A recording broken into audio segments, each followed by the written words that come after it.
Star news Marathi, नवे पाऊल नवी दिशा।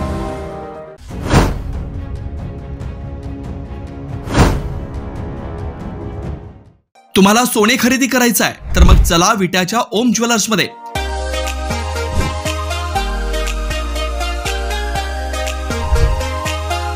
विट्यातील प्रथम सोन्याचे 100% BIS 916 hallmark jewellery showroom, HUID प्रमाणित सर्व दागिने ग्राहकांसाठी सुवर्ण संच योजनाही सुरू।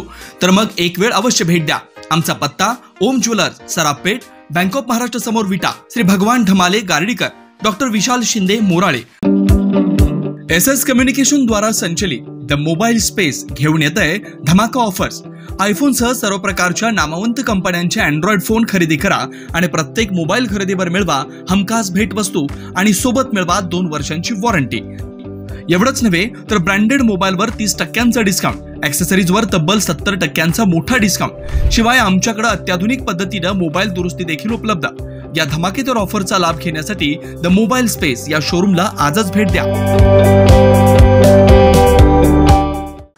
बोला पुंडलिक वरदे हरे विठ्ठल श्री ज्ञानदेव तुकाराम, पंढरीनाथ भगवान की जय। जोरात जरा श्री माऊली ज्ञानेश्वर महाराज की जय, जगद्गुरु संत तुकाराम महाराज की जय। कारण 2 तासानंतर आषाढी एकादशी आहे।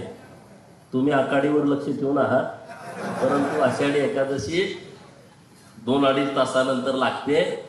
आपल्या गरिबाचा, उपेक्षितांचा, वंचितांचा, रंजल्या गांजल्यांचा देव पांडुरंग आपल्या सर्वांचा आहे आणि आपण सगळेजण पंढरपूरचे वारकरी आहोत, पंढरपूरचे भक्त आहोत। आणि पुन्हा एकदा राज्याचे मुख्यमंत्री देवाभाऊ पंढरपूरमध्ये पांडुरंगाची आषाढीची पूजा करण्यासाठी पुन्हा एकदा तिथं आलेले आहेत।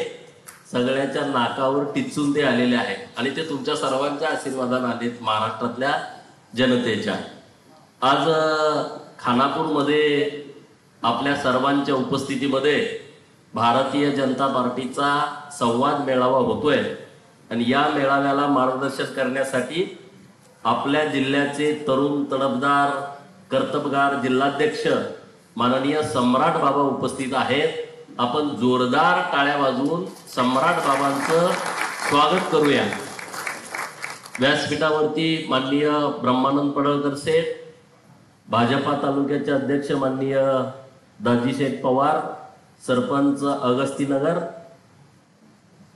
जिल्हा परिषदचे माजी बांधकाम सभापती माननीय जगन्नाथ माळी साहेब, भाजपाचे माजी तालुका अध्यक्ष माननीय भारती वकील साहेब, आटपाडीचे माजी सभापती माननीय जयवंत भाऊ सरगर, आटपाडीचे तालुक्याचे अध्यक्ष माननीय दादासाहेब हुवाले, व्यासपीठावरती भारतीय जनता पार्टीचे ज्येष्ठ नेते माननीय माणिक सेठ, माननीय किशोर डोंबे, संग्राम नाना माने, माननीय ज्यांनी खूप चांगल्या पद्धतीनं मला सांगितलं 3 दिवस त्यांची तयारी सुरू आहे भाषण करायची, माननीय मयुरेश गुळवणी, माननीय आपले करण जाधव आहेत, शुभांगी ताई आहेत, रावसाहेब पाटील ज्येष्ठ नेते आवर्जून उपस्थित आहेत।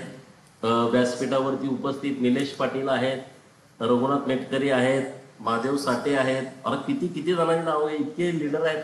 आपल्या ताडाच्या वाडीचे तरुण तडफदार सरपंच सागरजी आहेत, माननीय माने अण्णा आहेत करंजवून आलेले, आपल्या विसापूर सर्कलचे तालुका अध्यक्ष माननीय राजोपाध्याय आहेत, मस्के सेठ आहेत, तिकडं आपल्या जाधवनगरचे आदर्श सरपंच माननीय माणिक जाधव आहेत। व्यासपीठावरती उपस्थित आता सर्वांची वेळेच्या अभावी नावं घेत नाही। सुशांत पवार आपले साळसिंगेचे सरपंच आहेत आणि ज्योतिष शास्त्राचं सगळं व्यवस्थित बघून संतोष महाराज सुद्धा या व्यासपीठावरती उपस्थित आहेत। त्यांनी पत्रिका बघितलेली आहे, त्यामुळं आपल्याला काहीच अडचण आहे असं मला वाटत नाही। आणि तुम्ही सर्वजण उदय आहे, बाकीचे सगळे वेगवेगळ्या गावचे सरपंच इथं उपस्थित, शिंगाडे सर आहेत माऊलीवर आलेले, आणि माझे पत्रकार मित्र पण मोठ्या संख्येने इथं उपस्थित आहेत। आमचे सह आरोपी पण इथं आहेत, लाळे साहेब, विजय लाळे, बाकीची सगळी टीम इथं उपस्थित आहे. खरं तर आपल्या मेळाव्याकडे सगळ्याच लक्ष आहे. आपण जरी नाही म्हणलो तरी सगळ्याच लक्ष आहे. आता यांचं इथं काय होतंय, आता इथं यांचं काय होतंय, सगळ्यांचं लक्ष इथं आहे. आता जेवणाचं टायमिंग जरी असलं तर आपले विरोधक गडी सगळे मोबाईल समोर लावूनच बसले असतील. आता हे काय म्हणतायत, तुम्ही किरकोळ लोक आहे, आम्ही तुमच्यावरती कुणावरती काही बोलत नाही. तो विषय तुम्ही डोक्यातनं काढून टाका. तो विषय आमच्यासाठी फार महत्वाचा नाही. विटा पत्रकार मित्र लय भारी आहेत आपले. गोपीचंद पडळकरला धक्का, गोपीचंद पडळकरला धक्का, भाजपाला खिंडार, काय घंट्याचं खिंडार, आम्ही त्याचा विचार करत नाही. गोपीचंद पडळकरला धक्का, असे सगळे धक्के कोलतच गोपीचंद पडळकर इथं आलाय. असे धक्के मी लय सिरियस घेत नाही. मी राजकारणातला असा माणूस आहे, मी कधीच टेन्शन घेत नाही.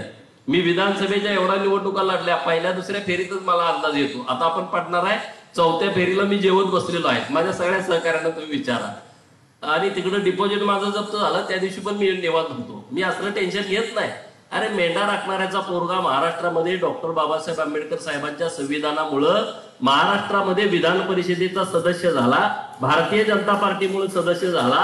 800 किलोमीटर इथून लांब आहे नागपूर, तिथं माझा नेता आहे. तो नेता इतका खंपी आहे, त्यामुळे असल्या किरकोळ गोष्टीला मी लक्ष देत नाही. तिकडं डिपॉझिट गेलं तरी मी बिंदास्त होतो, निवांत होतो. डिपॉझिट तिथं गेलं 8व्या महिन्यामध्ये मी महाराष्ट्राच्या विधान परिषदेचा सदस्य झालोय. राजकारणामध्ये हे सगळ्या गोष्टी होत राहतात. आता आपल्याला काय करायचं आहे याच्यावरती आपण बोललं पाहिजे. भारतीय जनता पार्टीकडून लोकांच्या अपेक्षा आहेत. भारतीय जनता पार्टीचा कार्यकर्ता म्हणजे लोकांना वाटतंय की हा कार्यकर्ता आपल्यासाठी काहीतरी करू शकतो. भारतीय जनता पार्टीचा कार्यकर्ता म्हणजे गावामध्ये काहीतरी बदल करू शकतो, हे गावातल्या लोकांना वाटतंय. मी तुम्हा सर्वांना विनंती आणि आवाहन करतो की खानापूर तालुक्यातल्या प्रत्येक घराघरापर्यंत पोहोचा. तो माणूस तुमची वाट बघतोय, त्याला भारतीय जनता पार्टीमध्ये यायचं आहे. तुम्ही जावा, त्यांना भेटा, त्यांना बोला. इथं कुणाची मक्तेदारी नाही आहे. आपल्याला वाटतंय कुणाची तरी मक्तेदारी, असं काही नाही. अरे जर कुणाची मक्तेदारी असती तर हा हॉल खचाखच भरला असता का? जर कुणाची मक्तेदारी असती, जेवढी माणसं हॉलमध्ये तेवढीच माणसं हॉलच्या बाहेर आहेत, जेवढी माणसं हॉलच्या बाहेर आहेत तेवढीच माणसं खाली जेवायला लागलेत का नाही जाऊन बघा तुम्ही. आणि रिपोर्ट करणारी लोक इथं आहेत काय काय, सगळीच काय आपले राष्ट्रातला भाग नाही. 2-4 तिकडची पण लोक आहेत. कोण काय काय बोललं, कोण काय करतंय, कोण टाळ्या लय जोरात वाजवतो, ते सांगते सगळे जाऊन. ती पण लोक आहेत, ते जाऊन सगळे सांगणार आहेत. कारण वातावरण आता पूर्णपणे बदललेलं आहे. महाराष्ट्रातल्या लोकांनी देवाभाऊंच्या नेतृत्वात काम करायचं ठरवलं. 2019ला या महाराष्ट्रातल्या जनतेने देवाभाऊंना परत मुख्यमंत्री होण्याच्यासाठी बहुमत दिलं, परंतु विश्वासघात झाला आणि देवाभाऊंना मुख्यमंत्री होता आलं नाही.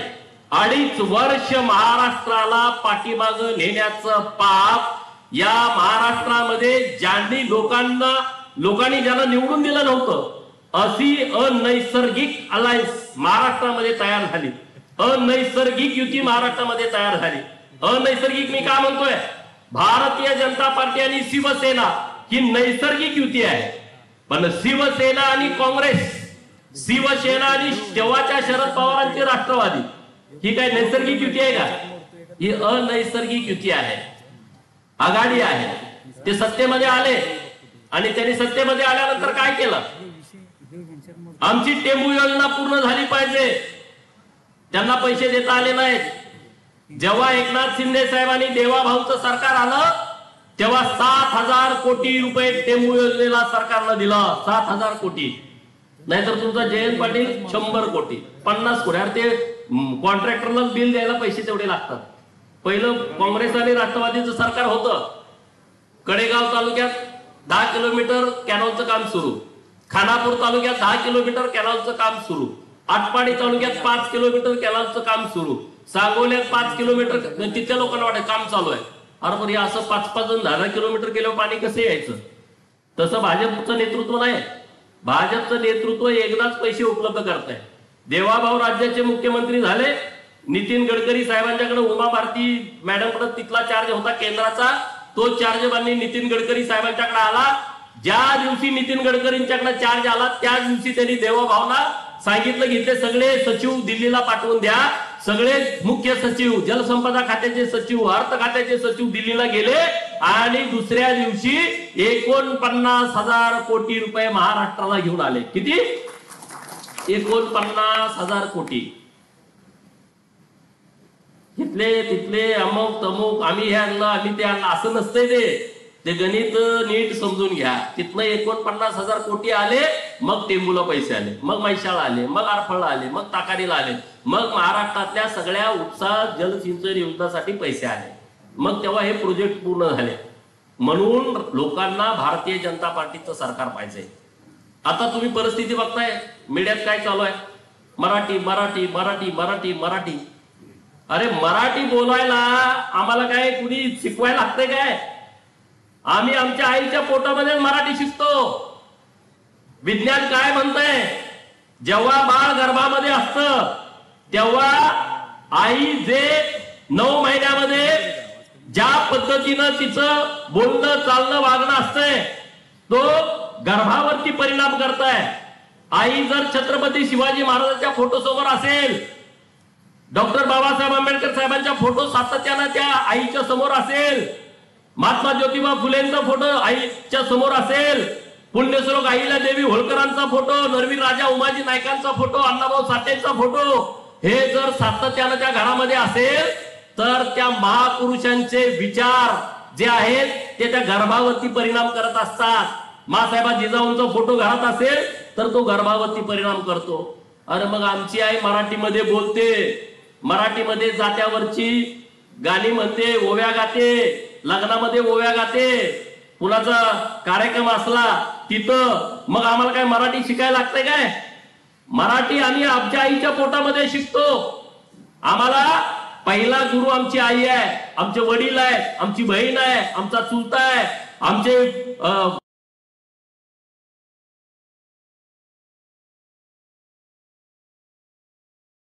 चुलत भाऊ आहेत, भावंड आहेत, मावस भाऊ आहेत. जेव्हा आम्ही लहान असतो शाळेत काय पण जन्माला आलेला जात नाही. पहिली जायला 5 वर्ष पूर्ण करावी लागतात. मग 5 वर्षाच्या अगोदर आपली पोरं मराठीत बोलतात की नाही बोलत? बोलतात की नाही घरात पोरं? मराठीमध्ये आम्ही बोलतो ना. ते मध्ये मराठी मराठी मराठी. अरे मराठी आमची अस्मिता आहे, मराठी आमचा अभिमान आहे, मराठी आमचा स्वाभिमान आहे. परंतु बाकीच्या इतर भाषा पण आम्हाला आल्या पाहिजेत का नाही आल्या पाहिजेत? आम्ही छत्रपती शिवाजी महाराजांना मानतो, धर्मवीर छत्रपती संभाजी महाराजांना मानतो. या महाराष्ट्रामध्ये आणि भारतामधला प्रत्येक व्यक्ती हा छत्रपती शिवाजी महाराजांना आदर्श मानतो, धर्मवीर छत्रपती संभाजी महाराजांना आदर्श मानतो. आणि मग हे आमचे विरोधक शिवसेनावाले जर छत्रपती शिवाजी महाराजांना मानत असतील, जर धर्मवीर संभाजी महाराजांना मानत असतील, तर मला त्यांना एक प्रश्न विचारायचा आहे. धर्मवीर छत्रपती संभाजी महाराजांना 16 भाषा येत होत्या. किती किती? 10 आणि 6 16 भाषा धर्मवीर छत्रपती संभाजी महाराजांना येत होत्या. संस्कृतचे ते पंडित होते. वयाच्या 16व्या वर्षी त्यांनी ग्रंथ लिहिले. अरे जर आमच्या राजाला, ज्यांना मी आदर्श मानतो, त्यांना 16 भाषा येत असतील तर आमच्या पोरांना किमान 3 तर भाषा आल्या पाहिजेत की नाही पाहिजेत? 16 भाषा ते काय येड्या गबाळ्या असं काम नव्हतं 16 भाषा शिकायचं. आपल्या पोराला किमान 3 तर आल्या पाहिजेत. एक मराठी तर आमची आहे, एक हिंदी आली पाहिजे आणि एक इंग्रजी आली पाहिजे. आणि मग तुम्ही म्हणता मराठी मराठी मराठी. जे शिवसेनावाले म्हणताय की आम्ही मराठी आहोत, पत्रकार मित्र माझे इथं आहेत, शिवसेनेनं आतापर्यंत 22 खासदार राज्यसभेत पाठवले. किती? 22 खासदार राज्यसभेमध्ये पाठवले. त्यापैकी 8 खासदार हे अमराठी पाठवले. अमराठी 8 खासदार पाठवले. त्यामध्ये त्यांनी पहिल्यांदा खासदार पाठवले मुकेश पटेल. 3 एप्रिल 1996 ते 2 एप्रिल 2002 पर्यंत त्यांची राज्यसभा होती. दुसऱ्यांदा त्यांनी पाठवले संजय निरुपम. 27 सप्टेंबर 1996 ते 2002. तिसरे त्यांचे अमराठी खासदार राज्यसभेवरती गेले प्रितीश नंदी. 5 जुलै 1998 ते 4 जुलै 2004. परत गेले त्यांचे राजकुमार दूत.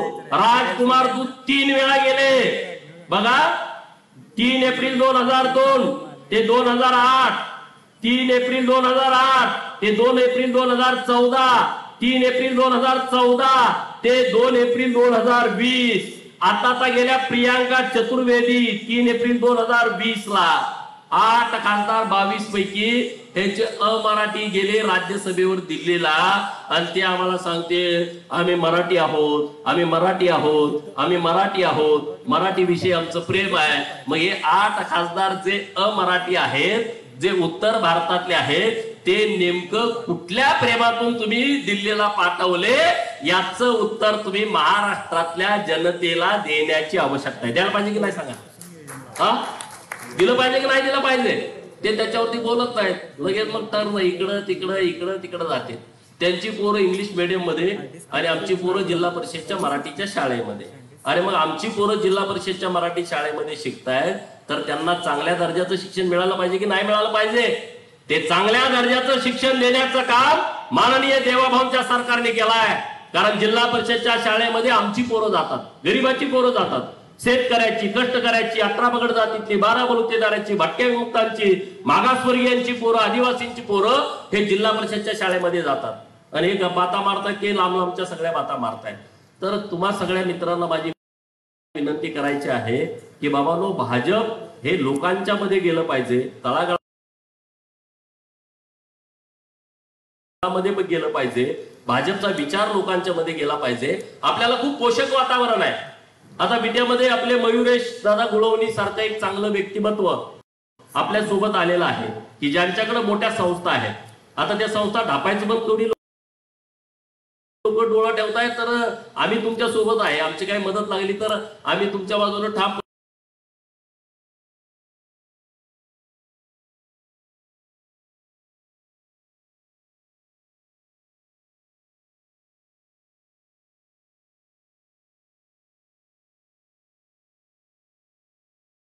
डापाडापीच्या प्रकरणामध्ये जर कोणी आमची मदत तुम्हाला लागली तर आम्ही नक्की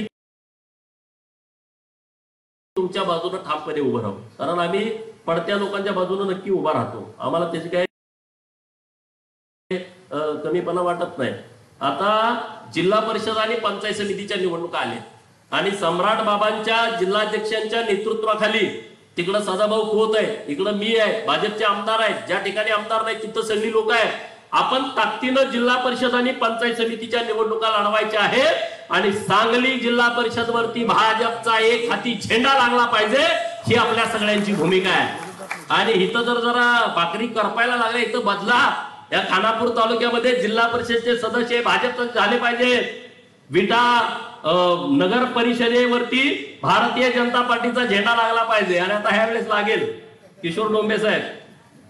हा, नाहीतर अगोदर भाजप पाहिजे तसं तुम्ही इकडं तिकडं पळवायचा. आता भाजपच्या चिन्हावरती आपल्याला विटा नगर परिषदेवरती भारतीय जनता पार्टीची सत्ता प्रस्थापित करायची आहे. आणि हे भाषणात बोलण्यासारखं नाही. मी 100% सांगतो की नक्की आपण देवाभाऊंच्या नेतृत्वात आणि इथं चंद्रकांत दादा पाटील जिल्ह्याचे पालकमंत्री आहेत, त्यांच्या नेतृत्वामध्ये आपल्याला या नगर परिषदेवरती, आटपाडीच्या नगर पंचायत वरती, खानापूरचा अजून अंदाज नाही, खानापूरमध्ये कशी परिस्थिती आहे बघू, पण या 2 नगर पंचायत आणि किती पैसे पुढच्याकडे असू द्या, तुम्ही चिंता करू नका. रात्रंदिवस राबायची आमची तयारी आहे. आणि मी सम्राट बाबा तुम्हाला शब्द देतो, जेवढे आपले जिल्हा परिषदेचे सदस्य आहे तिथं बेळाने लावा. मी आणि सदाभाऊ तुमच्या खांद्याला खांदा लावून तिथं येतो आणि सगळ्या लोकांना आपण आवाहन करू की तुम्ही आमच्या भाजपच्या सोबत आला पाहिजे, भारतीय जनता पार्टीच्या सोबत लोकांनी आलं पाहिजे. हे होऊ शकतं का? नाही होऊ शकतं. अरे या खानापूर तालुक्यामध्ये जेवढं दिलंय ते भाजपाच्या सरकारनं दिलंय. शिवसेना आता आपल्या बरोबर आहे, शिवसेनेच्या सरकारनं दिलंय. देवाभाऊ मुख्यमंत्री असताना जास्तीत जास्त निधी हा खानापूर आटपाडीला आलाय. आता जतला पण मोठ्या प्रमाणामध्ये निधी दिलाय देवाभाऊंच्या नेतृत्वामध्ये. एकनाथ शिंदे साहेब आणि देवाभाऊ असताना 2000 कोटी रुपये जत तालुक्याला दिलेले आहेत. आता मी परत जत तालुक्याला नव्यानं 500-600 कोटी रुपये नव्यानं मागतोय. मैशाळ योजना की सोलार वरती येते, जवळपास 1300-1400 कोटी रुपयाचा निधी हा मैशाळ सोलार करण्यासाठी दिलाय. आणि तुम्ही आता सगळे येत आहे, आपल्या शेतामध्ये लाईट रात्री येते, दिवसा येत नाही. देवाभाऊंच्या सरकारनं नियोजन केलं की गावातले फीडर हे सौर ऊर्जेवरती आणायचे आणि तुम्हाला जी रात्री लाईट येते 7 ते सकाळी 6 ती बंद. 1 वर्षाच्या आतमध्ये सकाळी 7 ते संध्याकाळी 7 तुम्हाला दिवसा शेतामध्ये लाईट येणार, तुम्ही दिवसभर शेतामध्ये जायचं आणि संध्याकाळी बायका पोरामध्ये राहायचं. आता ती परिस्थिती नाही, आपण ते देऊ शकत नव्हतो. आता बऱ्यापैकी सांगली जिल्ह्यामध्ये अनेक गावामध्ये सोलारचं काम सुरू आहे, गायरान जमिनीमध्ये, महाराष्ट्र शासनाच्या जमिनीमध्ये. आणि जिथं महाराष्ट्र शासनाची जमीन नाही तिथं भाड्यानं जमीन घेऊन तिथं काम सुरू आहे मोठ्या प्रमाणामध्ये. आटपाडी तालुक्यामध्ये आम्ही JSWचा एक प्रकल्प आणलाय लाले साहेब. 20,000 एकरामध्ये महाराष्ट्रातला सर्वात मोठा प्रोजेक्ट आहे खानापूर आटपाडीमध्ये येतोय आणि येत्या 5 ते 6 महिन्यामध्ये ती सगळी प्रक्रिया पूर्ण होते. 20 ते 25,000 कोटी रुपयाचं इन्व्हेस्टमेंट आपल्या तालुक्यामध्ये येत आहे. शेतकऱ्यांना 50,000 रुपये भाडं वर्षाला, ज्या रानामध्ये उगवतच नाही, पेरताच येत नाही तर उगवल कसं? JCB जरी गेला तर तेच दात 4 मोडते आणि मग JCB परत जाते, त्याला भाडं सुद्धा परवडत नाही. ट्रॅक्टरचा नांगर गेला त्याचा फाळ मोडून जातोय, ते किर्लोस्कर असू दे नाही पारस असू दे मोडून जाते, कारण एवढं खडकाळ जमीन आपल्या भागामध्ये आहे, आपल्या तालुक्यामध्ये आहे. जतसाठी मी माननीय देवाभाऊंना परवा भेटलो आणि मी त्यांना विनंती केली, 1 लाख एकर जमीन मी तुम्हाला सरकारला भाड्यानं देतो, तुम्ही 50,000 रुपये भाडं माझ्या शेतकऱ्याला द्या आणि तिथं सोलारची शेती करा. महाराष्ट्रामध्ये इतके दुष्काळी तालुके आहेत, सरकारकडे माझी मागणी आहे की आता तुम्ही सोलार शेती केली पाहिजे महाराष्ट्राच्या दुष्काळी तालुक्यामध्ये.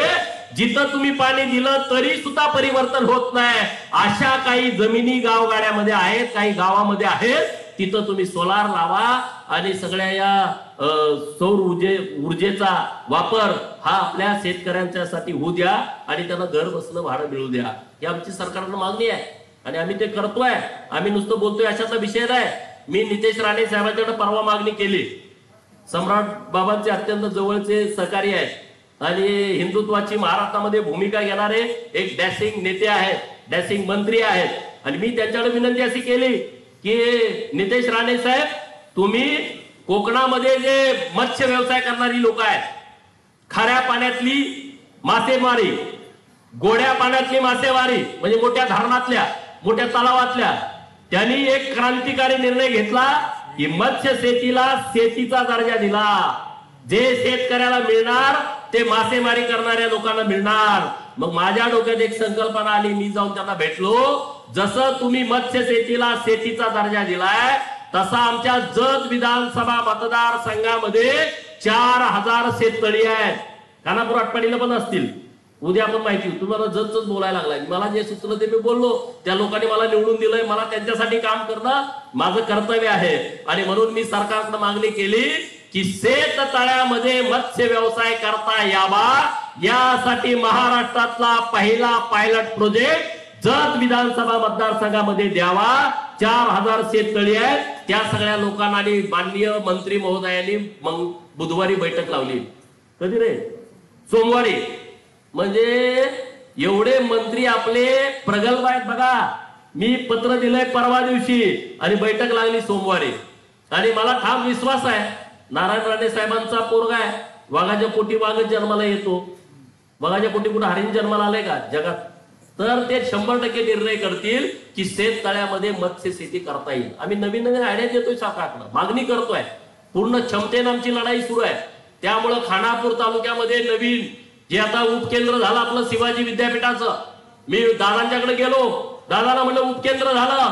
परवा आम्ही पाणी केली, तिथं जलसंपदा खात्याची बिल्डिंग आहे. त्या बिल्डिंग मध्ये तात्पुरतं तुम्ही भाड्याने घ्या आणि उपकेंद्र चालू करा.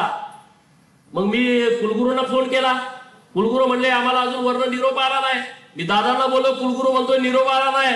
दादा म्हणले जेव्हा सभागृहामध्ये एखादी गोष्ट होते त्याचा निरोप द्यायची गरज नसते, लगेच कारवाई करायची असते. सभागृहामध्ये घोषणा झालेली आहे. माननीय चंद्रकांत दादांनी कुलगुरू महोदयांना फोन केला आणि तात्काळ प्रस्ताव तयार करा आणि आता आपल्याला उपकेंद्र चालू करायचं आहे आणि दुसऱ्या बाजूला तुम्ही जागेची प्रक्रिया करून तिथं इमारत बांधण्याचा पण प्रस्ताव तुम्ही ताबडतोब पाठवून द्या. म्हणजे आपलं ते उपकेंद्र आता ते बघत वगैरे मला आता इथं दिसले मुलं जे सातत्यानं प्रयत्न करत होते की खानापूरला उपकेंद्र झालं पाहिजे, तर ते उपकेंद्र आपण येत्या काही दिवसामध्ये कार्यान्वित करतोय, चालू करतोय आणि त्याचा पाठपुरावा मी स्वतः चंद्रकांत दादांच्याकडे करतोय. आता स्पर्धा लागेल, कुणी चालू करायचं, कुणी चालू करा, पण ते चालू करा. चालू होणं आपल्यासाठी महत्वाचं आहे. क्रेडिट घेणं हा आपल्यासाठी महत्वाचा विषय नाही. अजून 2029 लांब आहे. आता 2025 सुरू आहे, त्यामुळे चिंता करू नका. पुलाखालनं बरंच पाणी जाणार आहे, काय काय पूल अख्खे वाहून जातील. आपण ते 29ला बघू. विधानसभा कशी लढायची, काय करायची, तो आता नंतरचा विषय आहे, तो आत्ताचा विषय नाही. पण आता जिल्हा परिषद आणि पंचायत समितीला भारतीय जनता पार्टीच्या नेतृत्वामध्ये सिंगल निवडणूक आपल्याला लढायची आहे. आणि त्या निवडणुकीमध्ये आपल्याला उमेदवार खूप चांगले आहेत, काही चिंता करण्याचं कारण नाही. आता आमचे गोटीचे सचिन कदम माझा जीवाभावाचा मित्र आहे, एक आदर्श सरपंच. आज इथं नाही, तिकडं मोहीला आमचे सुनील दादा खानदारे आहेत, चांगली पोर आहेत, तरुण तडफदार पोर आहेत, काम करणारी पोर आहेत. इकडं माणिक शेठ सारखा ज्येष्ठ नेतृत्व आपल्याकडे आहे. म्हणजे आता आपल्याला तिकिटासाठी फायटिंग होईल अशी परिस्थिती आहे. पूर्वीची परिस्थिती खानापूर तालुक्यामध्ये नव्हती. आता खानापूर तालुक्यामध्ये रान एकदम भुसभुसीत झालंय भारतीय जनता पार्टीसाठी. आणि आता जून जुलै महिन्यात तुम्ही पेरणी करून घ्या, नक्की चांगलं पीक उगवल्याशिवाय राहणार नाही. आणि जी कोणी लोक हवेत आहेत, आमचं लय लय ते काय नसते रे, काय नाही नसते, लोक काय कोणाची बांधलेली नाही. लोकांना बाहेर पडायचं आहे, गुलामगिरीतून मुक्त व्हायचं आहे. खानापूर तालुक्यातल्या लोकांना जसं इंग्रजकालीन परिस्थिती होती गुलामींची, ती व्यवस्था येत आहे. पंचायत समितीत जाऊन बघा ना, 18-18, 20-20 वर्ष झालं तेच अधिकारी येत आहेत. 18-18, 20-20 वर्ष झालं तेच अधिकारी पंचायत समितीमध्ये तळ ठोकून आहेत. बघा, जर एखादा अधिकारी 10 वर्ष, 15 वर्ष, 18 वर्ष एकाच खुर्चीत, एकाच कार्यालयामध्ये बसून आहे, तर तो काय करेल? तो तुम्हाला न्याय देऊ शकतो का? त्याच्यासाठी काही लोक ताकद लावतात. तर अशा लोकांना तुम्ही जरा धारेवरती धरलं पाहिजे.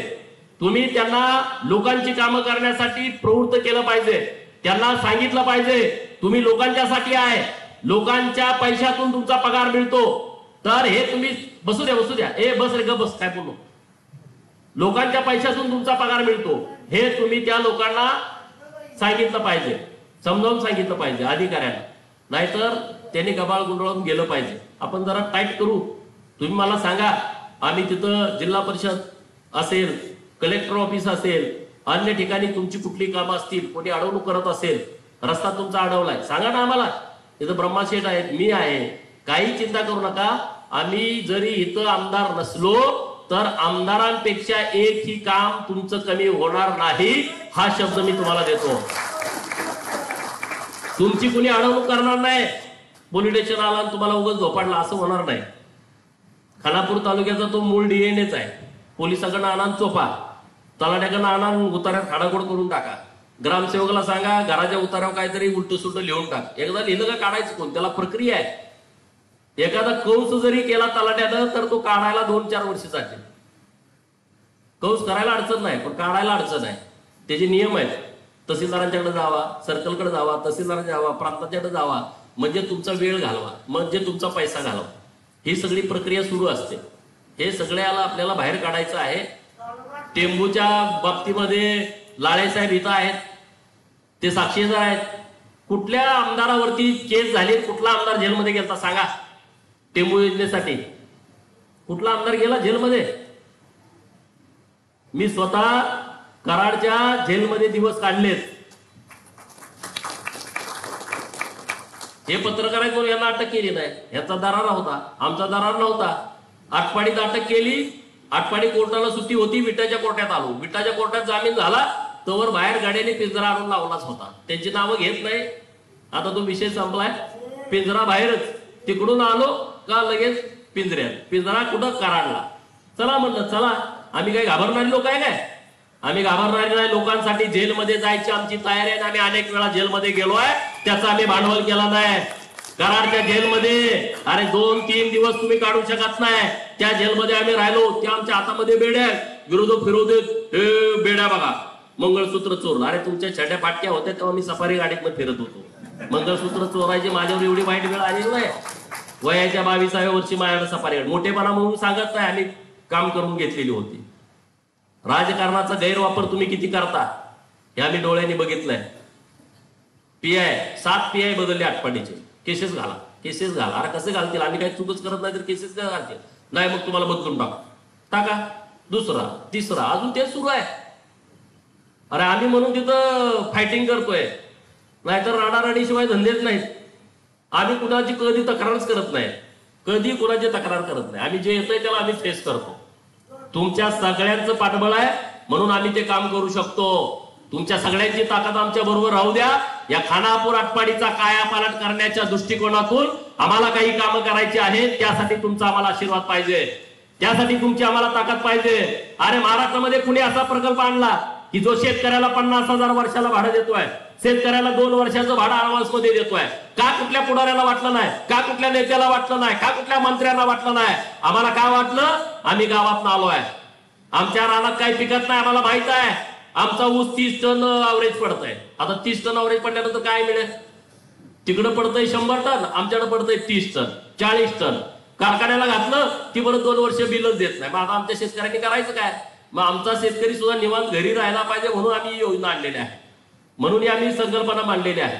त्यामुळं इथून पुढच्या काळामध्ये नवीन नवीन योजना आपल्याला आणाव्या लागतील. पाणी जरी आलं तर त्या पाण्याचा वापर योग्य केला पाहिजे. ठिबक सिंचनवरची पिकं आपण घेतली पाहिजे. पिकामध्ये आपण बदल केला पाहिजे. या सगळ्यांनी ऊस लावला, सगळेच ऊस. अरे बदल करा ना.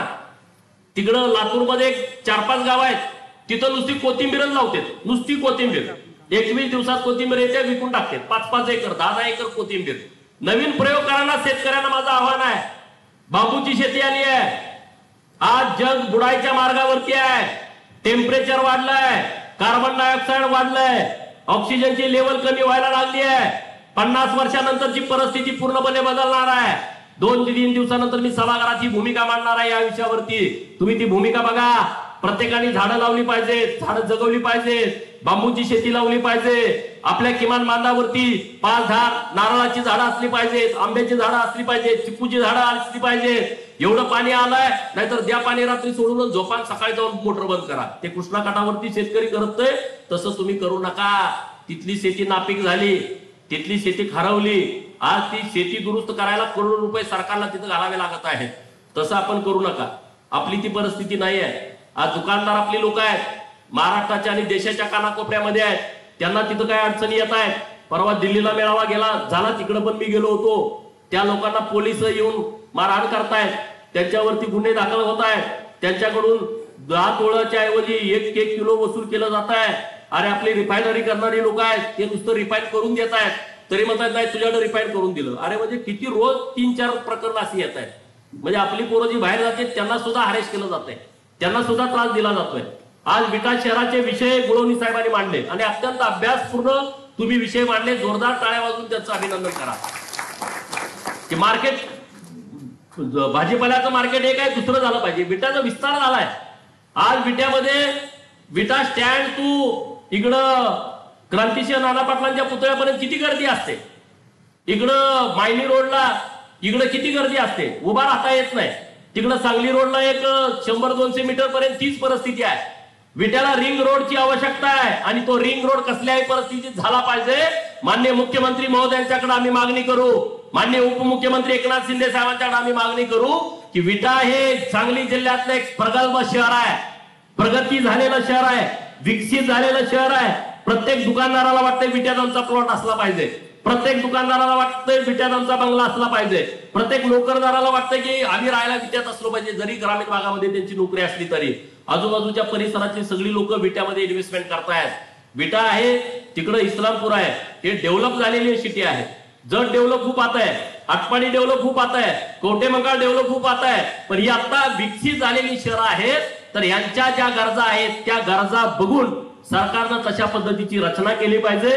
अंडरग्राऊंड गटारीची गरज विटा शहरासाठी आहे. तुमचं जे म्हणणं आहे नक्की माननीय एकनाथ शिंदे साहेब अंडरग्राऊंड गटार सुद्धा या शहराला देतील. अत्यंत चांगल्या पद्धतीनं एकनाथ शिंदे साहेबांनी देवाभाव या महाराष्ट्रासाठी काम करतायत, महाराष्ट्राच्या प्रगतीसाठी काम करतायत.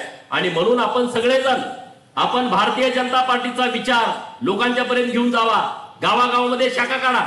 ब्रह्मशेट्टी सांगितलं तसं गाव तिथं शाखा, आपला अध्यक्ष, उपाध्यक्ष, खजिनदार सगळ्यांना जरा व्यवस्थित वाटतंय. आणि तुम्हाला सगळ्यांना माझं आव्हान आहे, तालुकाध्यक्षांना विनंती आहे, विसापूरच्या तालुकाध्यक्षांना विनंती आहे, आटपाडीच्या तालुकाध्यक्षांना विनंती आहे, येत्या 4 दिवसामध्ये आपले जे बूथ प्रमुख आहेत त्यांची यादी तुम्ही आम्हाला द्या. माननीय मुख्यमंत्री महोदयांनी सूचना दिलेल्या आहेत. येत्या 8-10 दिवसाच्या आतमध्ये तुम्हाला तिथं विशेष कार्यकारी अधिकारी म्हणून तुमची नेमणूक करायची आहे. सरकारनं तुम्हाला 13 अधिकार दिलेत. किती? 13 अधिकार दिलेत. तुमची नेमणूक झाली ना, घरावर बोर्ड बीड लावून स्टॅम्प बिम तुम्हाला कोण आला का स्टॅम्प सही करून, म्हणजे तुमचा मान वाढेल, सन्मान वाढेल.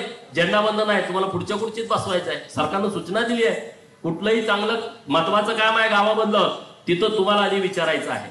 प्रत्येक विषयामध्ये आता तुमच्या शिक्क्याला महत्व आहे आणि म्हणून त्या सगळ्यांची नेमणूक आपली करायची आहे. आपले भाजपाच्या कार्यकर्त्यांची नेमणूक करायचं बाकी आहे. त्याची यादी तुम्ही पुढच्या 4-5 दिवसामध्ये बसून तयार करा आणि ती यादी फायनल करून माननीय पालकमंत्री महोदयांना द्यायची आहे आणि तात्काळ त्यांची नियुक्ती होईल. आपल्याला काही टक्के इथं समित्यामध्ये येणार आहेत. सम्राट बाबा, इथल्या समित्या करताना मला विचारून करा. विचारून म्हणजे नाहीतर काय काय नावं भाजप म्हणून दुसरी नावं टाकतील आणि त्याची यादी येईल. तिकडे आमच्या पत्रकार मित्रांना माहित आहे. आपला जो हिस्सा आहे, आपला जो टक्का आहे ठरल्याप्रमाणे, त्यामध्ये आमची पोरं ही तालुक्याच्या कमिटीमध्ये बसली पाहिजेत, आमची पोरं जिल्ह्याच्या कमिटीमध्ये बसली पाहिजेत, आमची पोरं संघटनेमध्ये बसली पाहिजेत पदाधिकारी म्हणून. संघटने तर तुमच्याच हातामध्ये आहे. खानापूर आटपाडीच्या संघटनेचे पद देताना तुम्ही आमच्या लोकांना द्या. आता सम्राट नाना आलेले आहेत, आम्ही त्यांना शब्द देऊन बसलोय. आता गुळवणी साहेबासारखा चांगला माणूस आलाय, ज्यांच्याकडे 100-200 माणसं पगारावरती नोकरदार आहेत, अशी माणसं आपल्याकडे नव्हती. तर अशा लोकांना मला आता पद द्यावी लागतील ना, अशा लोकांना मला उचलावं लागेल, तर मग लोकांची कामं होतील. कारण भाजपचं काम करणं म्हणजे दिवसात 3 वेळा फोन येतो. तुम्ही म्हणाला हे काय लपड आहे मागे, दिवसभरात 3 वेळा फोन येतोय, ही माहिती पाठवा, ती माहिती पाठवा. एखाद्या केंद्र प्रमुख शिक्षक असतो ना, त्यांना कशी माहिती पाठवायला लागते, तशी भाजपाच्या तालुकाध्यक्षांना माहिती पाठवायला लागते. जिल्हाध्यक्षांना आता त्यांना विचारा, आता त्यांना किती काम करावं लागतं. कारण भाजप 24 तास आणि 365 दिवस काम करतो. उद्या निवडणूक आल्याने झोपतनं जागा होत नाही भाजप कायम जागाच असतो, कायम कामामध्ये असतो. म्हणून सत्ता आली. कारण भाजपनं इतकं मोठं काम केलं होतं, लोकसभेला एवढं विरोधात केलं, संविधान बदलणार, संविधान बदलणार, संविधान बदलणार. डॉक्टर बाबासाहेब आंबेडकर साहेबांना न मानणारी लोक संविधानाचं पुस्तक हातात घेऊन फिरायला लागली. त्यामुळे लोकांच्या मध्ये जरा संभ्रम निर्माण झाला. पण विधानसभेला सगळे ताकदीनं भाजपाचे कार्यकर्ते लोकांच्या मध्ये गेले, महायुतीचे कार्यकर्ते लोकांच्या मध्ये गेले आणि लोकांनी बहुमत दिला. 237 आमदार महाराष्ट्रामध्ये एका युतीला, हे पहिल्यांदा महाराष्ट्रामध्ये घडतंय आणि ते देवाभाऊंच्या नेतृत्वाला विश्वास ठेवून लोकांनी दिलाय. नरेंद्र मोदी साहेबांच्या वरती विश्वास ठेवून लोकांनी दिलाय. आज तुम्ही तिकडे बघितलं सिंदूरची काय परिस्थिती झाली. पहिलं असं होतं का? डायरेक्ट जाऊन तिथं सगळे ते अतिरेकी मारून टाकले. डायरेक्ट 100 किलोमीटर आत इकडून बटणं दाबली, जाऊन तिकडं खटाक पळायला लागले सगळे. ते अतिरेकी एकदम बिनधास्त असायचे, हे काय करत नाही. तिकडं ते हिरो म्हणून फिरायचे. तो हाफिज का काय नाव त्याचं, अख्खं घर संपून टाकलं. रडायला लागला मी तर कशाला जगतोय. मग दुसऱ्याची माणसं मारतो तेव्हा तुला बरं वाटतंय, मजा वाटते. आमच्या पर्यटकांच्या वरती धर्म विचारून गोळ्या घालतोय तेव्हा बरं वाटतंय. हे धर्मांतरणाचा विषय बघा, माझ्या विरोधात आता राज्यभर आंदोलन सुरू आहेत. मला एवढे आमदार भेटले, एवढे लोक भेटले. अरे बाबा, एवढी लोक आलेत कुठून? सगळे रस्त्यावरती, सगळे बिळातनं बाहेर पडायला लागले. बिळात मी म्हणतोय त्यांना सगळे बाहेर पडा, सगळे बाहेर पडा. एकदा आम्हाला पण कळू द्या तुम्ही किती कन्वर्ट झालाय. लोक कन्वर्ट होत आहे काही कारण नसताना.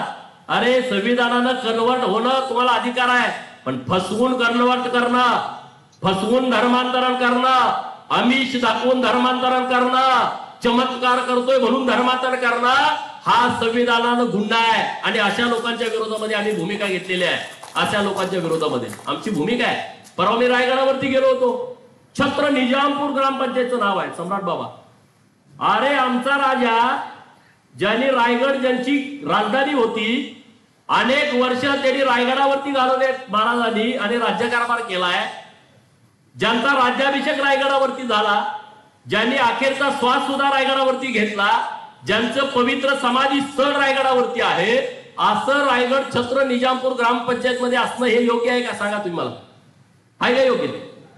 हा, आवाजच येईना तुमचा. योग्य आहे का? मी परवा गेल्याच्या नंतर माझ्या लक्षात आले. मी मुख्यमंत्री महोदयांना भेटलो. मुख्यमंत्री महोदय म्हणले तात्काळ प्रस्ताव मागून घ्या. आता ज्या दिवशी प्रस्ताव मंत्रालयात येईल, 8 दिवसाच्या आत छत्र निजामपूर ग्रामपंचायतचं नाव बदलून किल्ले रायगड ग्रामपंचायतचं नाव असणार आहे. किल्ले रायगड ग्रामपंचायतचं नाव असणार आहे आणि त्याचं कार्यालय रायगडवाडीत असणार आहे. रायगडवाडीत. निजाम तिथं कुठं आला? तिकडं झाडात कुठं आला?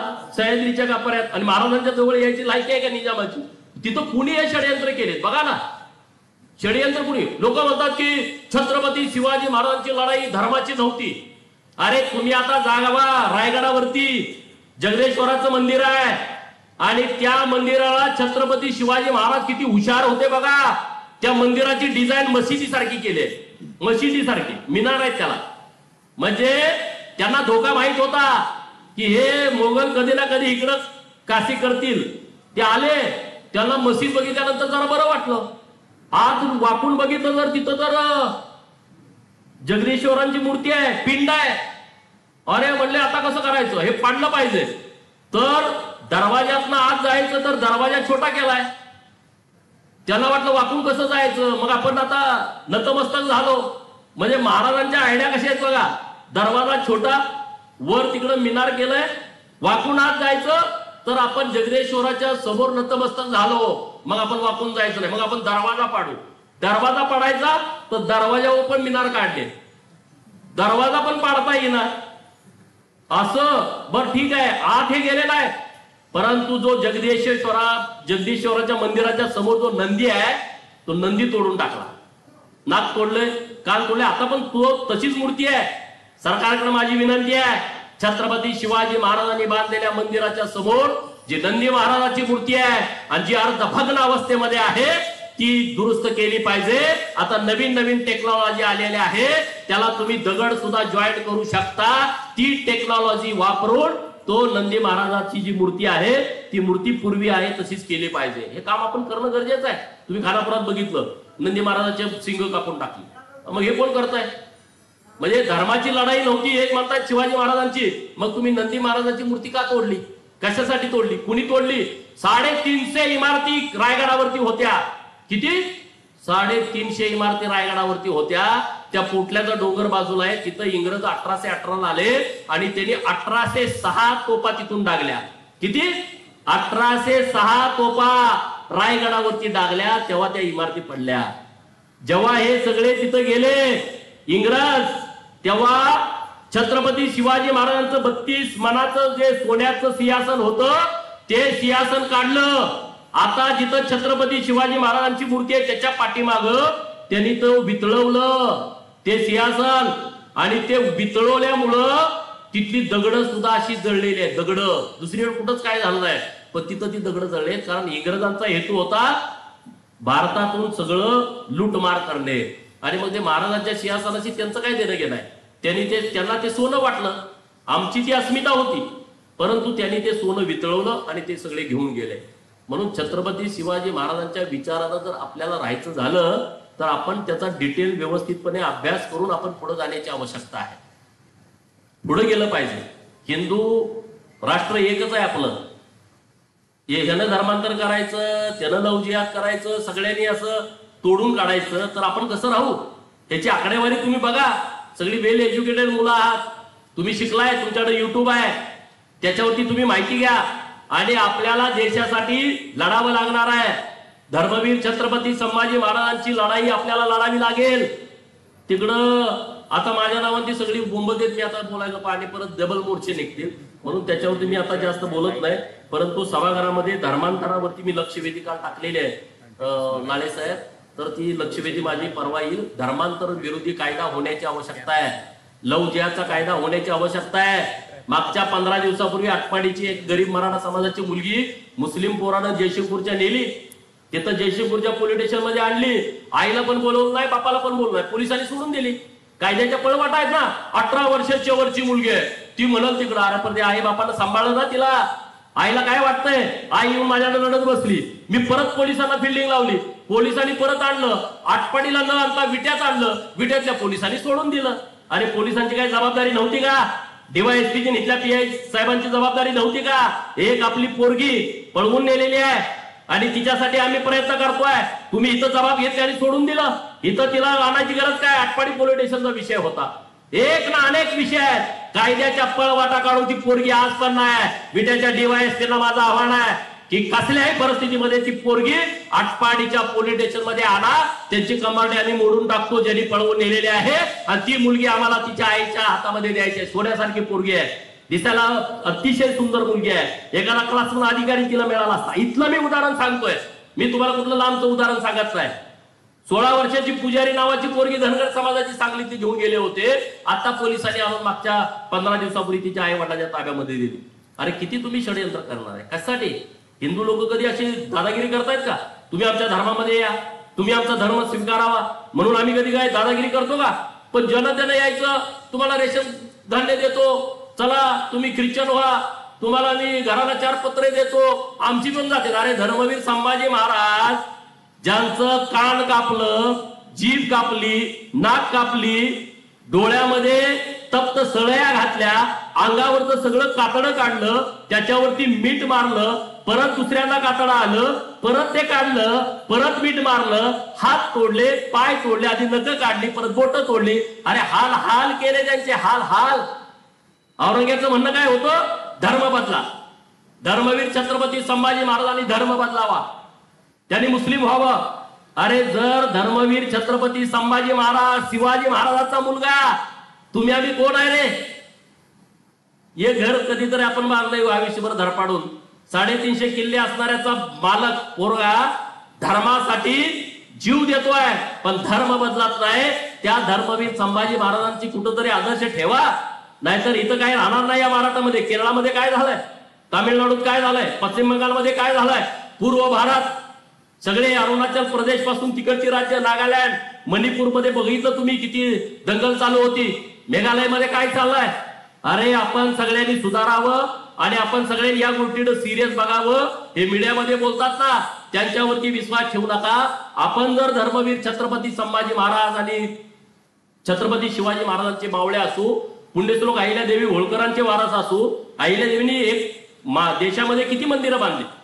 अरे कुठला राजा आहे असा अखंड देशामध्ये ज्यांनी मंदिरांचा जीर्णोद्धार केला? सगळीकडं राज्य त्यांचं माळवा प्रांतामध्ये, आणि मंदिरं बांधली कुठं? रामेश्वर कुठं आहे? तिकडं खाली दक्षिण भारतामध्ये, तिकडं काश्मीरमध्ये, तिकडं पूर्व भारतामध्ये, तिकडं पश्चिम भारतामध्ये, मध्य भारतामध्ये. त्यांनी का काम केलं? कशासाठी काम केलं? त्यांना माहित होतं की धर्म हा कसल्याही परिस्थितीमध्ये वाचला पाहिजे.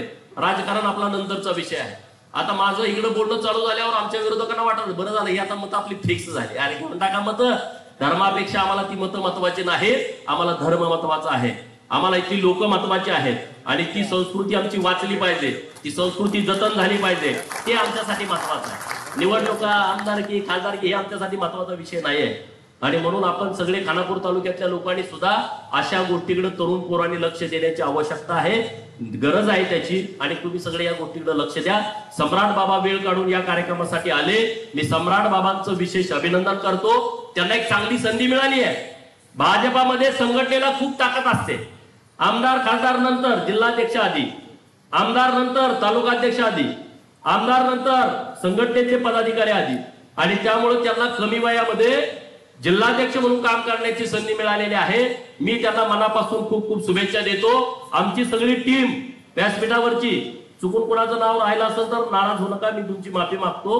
परंतु माणिक काकांसारखी आपल्याकडे ज्येष्ठ मंडळी आहे, त्यांच्या नेतृत्वाखाली, त्यांचा ऐकून आपण सगळेजण काम करूया आणि तुम्हाला खूप चांगले दिवस येणार आहेत. भाजपमध्ये आता तुम्ही तालुक्याचा अध्यक्ष झाला, वातावरण बदललं की नाही सांगा, खरं सांगा. लग्नात पुकारताना पुकारणाऱ्याचा सुद्धा आवाज बदलतो. भाजपाचे तालुक्याचे अध्यक्ष दाजीशेठ पवार यायला लागले, आपण सुद्धा जरा मग राहत. आता आम्हाला आमदार म्हणून पुकारतात, महाराष्ट्राचे आमदार, हा मुक्त. हे भाजप आहे ना. भारतीय वकील साहेब आता माजी तालुकाध्यक्ष, आमिषवर लेबल लागला ना, भाजपाचे माजी तालुकाध्यक्ष वकील साहेब यायला लागले. जरा लोक बघते कोण आहे, गडी कसा आहे, काय आहे, इकडे तिकडे बघते. पदामध्ये फार किंमत असते, संघटनेमध्ये फार किंमत असते. आणि त्यामुळे ही संघटना जी आपली आहे ती संघटना अत्यंत मजबूतपणे आहे. शिरतोडे साहेब किती, मला वाटतं मुंडे साहेबापासून भाजपचे आहेत, त्यांना कधी वाटत नाही भाजप सोडून जावं. शुभांगीताई मुंडे साहेबापासून ज्या कार्यकर्ते आहेत त्यांना कधी वाटत नाही भाजप सोडून जावं. आदले मधले येत आहेत आणि जरा डिमांड वाढते जाते. आणि तिकडे गेल्यानंतर ती गोपीचंदचेच कार्यकर्ते सांगावं लागते, तर तिकडे चहा पाणी मिळते, नाही मिळत नाही. गोपीचंदच्या विरोधात गेलं का मार्केट खूप आहे आज राज्यामध्ये. तुम्हाला पण कोणाला जायचं असलं तर जावा, तुम्हाला चहाच्या ऐवजी नाश्ता, नाश्त्याच्या ऐवजी बिर्याणी मिळेल. गोपीचंदला 4 शिव्या द्या. तर गोपीचंदला शिव्या देऊन जर कोण जगत असेल तर मला काही अडचण नाही. माझ्या शुभेच्छा आहेत सगळ्यांना. राज्यभर शिव्या देते, तिथंच कुठं तिकडं गोपीचंदचं नाव घेतलं का लगेच कुठं तर पत्राव सेव होती, काय 22 लाखाचा फंड मिळू शकतो. हे इथलं मीच बोलत आहे. आटपाडीत पण तीच परिस्थिती आहे. गोपीचंदचं असं केलं, गोपीचंदचं तसं केलं. अरे भाजपमुळे मला मिळालंय समाजामुळे मला मिळालं, बहुजन समाजाची पोरं माझ्या मागे उभा राहिली म्हणून मला विचारलं पार्टीनं. हे सगळं त्या लोकांचं आहे, जुन्या सगळ्या लोकांचं आहे. आणि त्यामुळं अशा लोकांच्या मुळे भारतीय जनता पार्टीसाठी पूर्ण वेळ काम करणारा मी कार्यकर्ता आहे. भाजप जिथं सांगेल तिथं मी जातो, कधी मी विचारत नाही. मला तर उद्या सांगितलं नंदुरबारला जावा, मी लगेच गाडी घेऊन नंदुरबारला जातो. माझ्या गाड्या बघा किती फिरते, 20 लाख किलोमीटर मी आतापर्यंत फिरलो. मी काय उगाच असा पुढारी झालो नाही. लोकांना वाटतं गोपीचंद पडकरला लॉटरी लागल्या. अरे लॉटरी नाही, तिकडं काय काय आमदाराचे ड्रायव्हर पण आमदार झाले, त्याचं कुणाला काय वाटत नाही. कुणाची मेवणी झाली, कुणाची पाहुणी झाली, कुणाची प्रेयसी झाली, त्याचं कुणी काय करत नाही. गोपीचंदला असं मिळालं, गोपीचंदला लॉटरी लागली. अरे जतला मी गेलो, तिथली लोक सगळी माझ्या विरोधात पुढारी, हे बाहेर आलाय पार्सल पाठवून द्या पार्सल. तिथल्या लोकांनी मला स्वीकारला ना, तिथल्या लोकांनी मला आशीर्वाद दिले. आणि मी तुम्हाला विश्वासाने सांगतोय, जतचा संपूर्ण कायापालट करायची जबाबदारी लोकांनी माझ्याकडे दिली आहे. आणि 29 पर्यंत तुम्ही बघा, जत मध्ये संपूर्ण कायापालट झाल्याशिवाय हा गोपीचंद पडळकर शांत बसणार नाही, अजिबात नाही. आणि देवाभाऊची मला साथ आहे. आता तिथं बोटिंगच्या स्पर्धा आहेत. ऐकलं होतं कधी जत मध्ये बोटिंगच्या स्पर्धा? सगळे विरोधक माझ्यावर तुटून पडले, अरे इकडं बोटिंग कुठं आलं, इकडं बोटिंग कुठं आला. अख्ख्या महाराष्ट्रातल्या बोटी घेऊन पोरं कयानिंग म्हणून ती स्पर्धा आहे, आता जत मध्ये आहे. तुमच्या सोशल मीडियावरती तुम्हाला बघायला मिळेल. जत मध्ये सगळी 2-5 हजार लोक तिथं बघायला. आणि मी तुम्हाला सांगतो, ती स्पर्धा झाल्याच्या नंतर देशाची स्पर्धा मला खानापूर आटपाडी तालुक्यामध्ये बोटिंगची घ्यायची आहे. देशाची राजेवाडीच्या तलावामध्ये मी त्यांच्याकडे विनंती केली, अख्ख्या देशातली पोरं आमच्या राजेवाडीला आली पाहिजे, आटपाडीला येऊ द्या ना. दुष्काळ दुष्काळ काय, अरे कलंक पुसून टाकूया ना, कायम रडायचं दुष्काळ दुष्काळ दुष्काळ. आपल्याला बदललं पाहिजे ना, आपली परिस्थिती पूर्णपणे बदलली पाहिजे. आणि त्यामुळं आता जी जतला महाराष्ट्राची स्पर्धा सुरू आहे, पूर्ण राष्ट्रीय स्पर्धा देशाची आपल्याला खानापूर आटपाडीला घ्यायची आहे आणि ती राजेवाडीच्या तलावात घ्यायची आहे. मी त्याच्याकडे तशा पद्धतीची मागणी केलेली आहे. एवढंच या निमित्तानं बोलतो. माझे पत्रकार मित्र या कार्यक्रमाला आवर्जून उपस्थित राहिले. तुम्ही सगळे आता 10:30 वाजल्या तरी तुम्ही इतके सगळेजण वेळ काढून या कार्यक्रमासाठी आलाय, त्याबद्दल मी तुमचं मनापासून धन्यवाद देतो. आणि नुसतं येऊ नका, जरा कामात राहा. कुणाला दवाखान्याचं काम आहे आमच्याकडे घेऊन या, कुणाला मदत पाहिजे यादी आमच्याकडे घेऊन या. घरकुलाचं काम आणलंय आम्हाला सांगा ना, आम्ही त्यांना मदत करू. आम्ही ताकदीनं त्या लोकांच्या बरोबर उभं राहू. आणि तुमची सुद्धा कार्यकर्त्यांची उंची वाढेल अशा पद्धतीची ताकद भारतीय जनता पार्टीच्या माध्यमातून आम्ही तुम्हाला देऊ. एवढंच या निमित्तानं बोलतो. परत एकदा सर्व आमच्या टीमचं मनापासून आभार व्यक्त करतो की अत्यंत देखणा, अत्यंत चांगला आणि कार्यकर्त्यांच्या मध्ये ऊर्जा भरणारा प्रोग्राम तुम्ही इथं लावला, त्याबद्दल धन्यवाद देतो आणि थांबतो. आपल्या परिसरातील लेटेस्ट बातम्या पाहण्यासाठी स्टार न्यूज मराठी YouTube चॅनलला आत्ताच सबस्क्राईब करा.